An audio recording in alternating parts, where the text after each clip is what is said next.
Ayan mga kaibigan, nandito na ako sa bahay. So, ayan, yung asawa ko, nagagawa siya ng aming hapunan. Sabaw lang yan, tapos may kaunting karni, lamb. Ayan yung, tapos na yung hotdog. Saluan niya ng patatas, saka carrots. Ayan. Ayan, ang asawa ko busy. Siyan siya. Ayan. So, ito na yung patatas. Yan ang panghalo niya. Ayan. Ang iba naman nandito na. So, ayan. Ay, kaba! Nahulog pa. Ayan. Nahulog pa nga aming taklob. So, ganito yan yung ano niya. Yung mga gulay. Yan ang mga halo niya. Ayan. So, ayan. Ayan ang ano niya, paborito. Pero pag may mga handaan, may mga handaan sila, yun almost ano nila, specialty nila, ang pagkain. Tapos may ano sila dyan, pares na tinapay. So, special na yan sa kanila na pagkain nila. Ayan, tingnan mo, ang daming gulay. And ilang araw din naman yung kakainin kasi marami.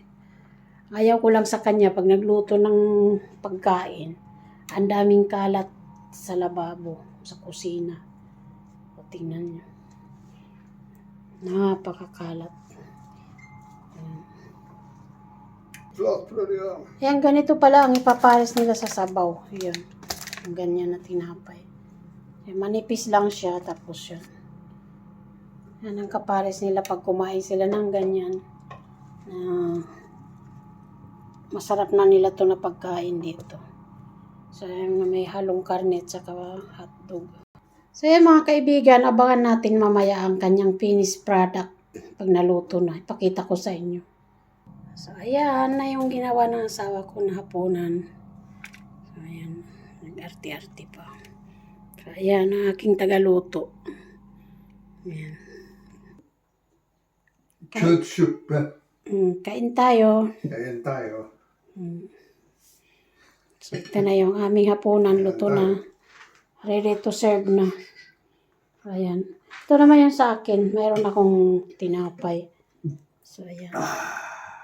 Kaya lang kasimple lang aming hapunan. Ang aming buhay dito. With kasirola po sa lamisa. Paso pa. With kasirola sa lamisa. Kaserolla på servisa.